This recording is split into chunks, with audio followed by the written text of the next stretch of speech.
Olá pessoal, eu sou o Pedro Brandão, professor de língua portuguesa formado pela PUC do Rio de Janeiro.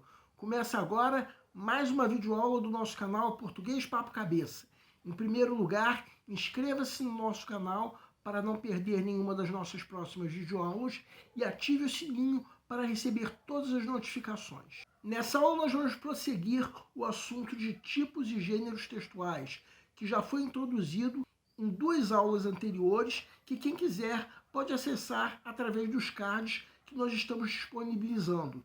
Vamos lembrar que gênero textual é um conceito relativo à situação em que um texto é produzido. Então, quando dizemos coisas do tipo escrevi uma carta, escrevi um e-mail, achei a notícia assustadora, adorei o anúncio, tudo isso, e-mail, carta, notícia, anúncio, tudo isso são gêneros textuais. Nessa aula nós vamos abordar o gênero resenha crítica. O texto que faz uma breve descrição sobre um determinado evento, às vezes uma peça teatral, um espetáculo, às vezes um livro, digamos assim, qualquer peça de mídia, tudo isso com a intenção de dar uma certa avaliação a esse evento. Em geral, a resenha é acompanhada de uma nota ou cotação atribuída pelo autor. Para exemplificar, vamos apresentar agora uma resenha crítica publicada no jornal O Globo sobre um espetáculo de dança. Segue um quadro. Vejam a arte final da resenha. Quem quiser pode dar uma pausa para ler. Reparem que veio uma cotação. Ótimo.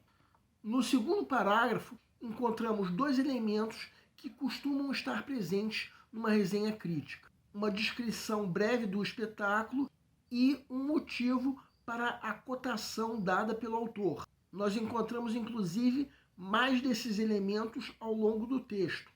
Quem quiser pode dar uma pausa para conferir.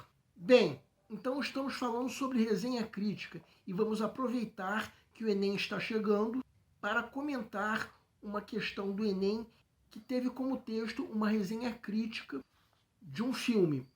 Uma questão de difícil resolução, que exige uma leitura atenta e cuidadosa do texto.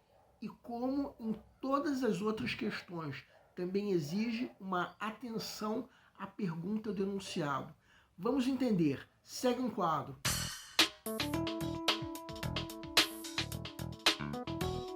Enem 2017. João Zero Wagner Moura é um cientista genial, mas infeliz porque há 20 anos atrás foi humilhado publicamente durante uma festa e perdeu Helena Aline Moraes, uma antiga e eterna paixão. Certo dia, uma experiência com um de seus eventos permite que ele faça uma viagem no tempo, retornando para aquela época e podendo interferir no seu destino. Mas quando ele retorna, descobre que sua vida mudou totalmente e agora precisa encontrar um jeito de mudar essa história. Nem que para isso tenha que voltar novamente ao passado. Será que ele conseguirá acertar as coisas? Qual aspecto da organização gramatical atualiza os eventos apresentados na resenha, contribuindo para despertar o interesse do leitor pelo filme? A. O emprego do verbo haver em vez de ter. Em há 20 anos ele foi humilhado. B. A descrição dos fatos com verbos no presente do indicativo, como retorna e descobre. C. A repetição do emprego da conjunção mais para contrapor ideias. D. A finalização do texto com a frase de efeito. Será que ele conseguirá acertar as coisas? E. O uso do pronome de terceira pessoa ele ao longo do texto para fazer referência ao protagonista João Zero. Peço para que deem uma pausa antes de ser dado o gabarito. O gabarito é a letra B. A pergunta do enunciado é: qual aspecto da organização gramatical atualiza os eventos apresentados na resenha, contribuindo para despertar o interesse do leitor pelo filme? Vamos supor que você esteja na fase de pré-leitura da prova, a fase em que, de acordo com o método que nós já propomos anteriormente, o candidato está fazendo uma leitura da prova como um todo, a fim de avaliar o grau de dificuldade de cada questão. Aí ele chega nessa questão. Temos nessa questão a resenha crítica do filme O Homem do Futuro, para quem não percebeu. Bem, isso é o que menos importa, nem chega a ser importante para se resolver essa questão. A pergunta do enunciado já exige uma atenção redobrada. Trata-se de uma questão que envolve a maneira como o texto atualiza os eventos apresentados na resenha no sentido de despertar o interesse pelo filme. Comecem reparando que esses eventos apresentados na resenha são eventos que acontecem no filme. Será que nós podemos eliminar alguma alternativa com segurança? Olha, dessas 5 alternativas, a única que ainda dá para se eliminar com segurança, eu diria que é a alternativa A, mas as outras 4 são muito suspeitas. Agora vamos supor que chegou o momento de se resolver mesmo a questão. Reparem que o primeiro verbo está no tempo presente e logo a seguir aparecem 2 verbos no pretérito perfeito. No caso, esses que nós estamos sublinhando agora. Para mais adiante, voltar ao tempo presente e ao longo da resenha continuar usando verbos no tempo presente. Algumas outras vezes, embora esse outro verbo que nós estamos sublinhando também esteja no pretérito perfeito. A pergunta do enunciado se refere à atualização dos eventos. Reparem que tudo isso que está destacado em vermelho, ou seja, os verbos no tempo presente, se refere a eventos que estavam acontecendo naquele momento, o que, é claro, prende de alguma maneira a atenção do leitor. Se são eventos que estavam acontecendo naquele momento, logo é nesses verbos que nós temos a atualização dos eventos, o que leva à alternativa B, a condição de gabarito da questão. O que é atualizar os fatos se não expressar o que está acontecendo no momento presente? É a mesma coisa. Todas as outras alternativas cometem o erro da resposta incorreta, ou seja, não funcionam como resposta à pergunta do enunciado, sendo que a alternativa D pode ser uma armadilha perigosa para quem está fazendo a prova. Vamos destacar em vermelho o trecho referido pela alternativa. Temos aí uma frase de efeito? Sim, temos.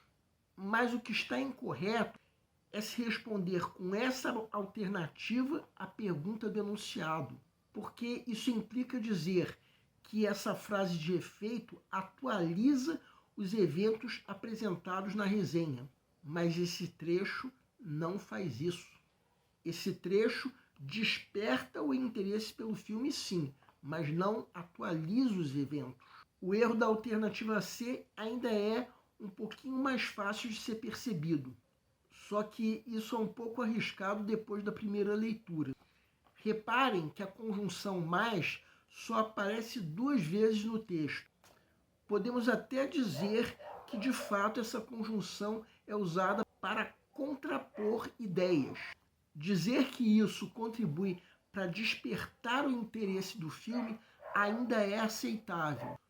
Só que dizer que isso atualiza os eventos é completamente errado, porque isso não acontece com o uso dessa conjunção. Sobre a alternativa E, já destacamos em vermelho os momentos em que o pronome ele aparece no texto.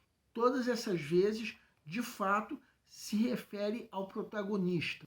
Chega a ser complicado dizer que isso desperta o interesse pelo filme e completamente errado dizer que isso atualiza os eventos. Em que sentido isso ocorre com esse pronome? Em sentido nenhum. A alternativa A, como nós já dissemos, é a única que pode ser eliminada depois da primeira leitura. Vamos destacar em vermelho o trecho referido por essa alternativa. Será que se nós escrevêssemos assim como está entre parênteses, estaríamos despertando um interesse menor pelo filme? Claro que não. Por que isso? Muito menos se dizer que isso é um fator que faz com que se atualizem os eventos referidos pela resenha. Então, a alternativa B é a única que responde corretamente à pergunta do enunciado, sendo, portanto, o gabarito da questão. Bem, essa de fato é uma questão difícil. Demanda uma leitura cuidadosa do texto. O ideal, de fato, é que o candidato atribua um nível difícil. E mudando de assunto, hoje começam os Jogos Pan-Americanos. O Enem está chegando, é verdade. E é claro que quem se preparou bem até agora pode finalmente se dar ao descanso. Ninguém é de ferro. Aliás, é importante que vocês tenham, ao longo do ano, se dado ao lazer também. Só estudar não dá certo, ninguém é de ferro. Então, nada melhor do que torcer para o Brasil, esse país que é nosso e tem tudo a ganhar com todos vocês que fizerem uma boa prova para o Enem. O nosso canal Português Papo Cabeça antigamente se chamava Aprenda a Língua Portuguesa. Cada vez mais estaremos focados em vocês, que estão movendo a roda da história para que seja criado um futuro melhor para todos. Então, o nosso foco principal continua sendo os vestibulandos, que terão no nosso canal uma fonte importante de estudo de língua portuguesa, onde nós ensinaremos os recursos da nossa língua para que possam, em primeiro lugar, escrever de forma adequada, entre outros textos, a redação do vestibular. Em segundo lugar, para que possam interpretar textos de forma adequada, não apenas numa prova de vestibular ou concurso, mas também na leitura de textos que ajudarão vocês a se manterem atualizados. E a missão do nosso canal é melhorar cada vez mais. Então vocês podem usar tanto o nosso e-mail quanto a nossa fanpage para fazerem qualquer comentário, elogio, crítica ou ainda reclamação sobre as nossas videoaulas. E vocês também podem usar tanto o nosso e-mail quanto a nossa fanpage para pedirem para esclarecer qualquer dúvida que vocês tenham sobre a matéria. E nós agradecemos a todos vocês que estão assistindo às nossas videoaulas. Em especial, nós agradecemos a todos vocês que estão compartilhando nossas videoaulas com outras pessoas. Muito obrigado porque vocês estão ajudando o nosso canal a ser feito. Pedimos ainda que deixem um like. Muito obrigado e aguardem nossa próxima aula.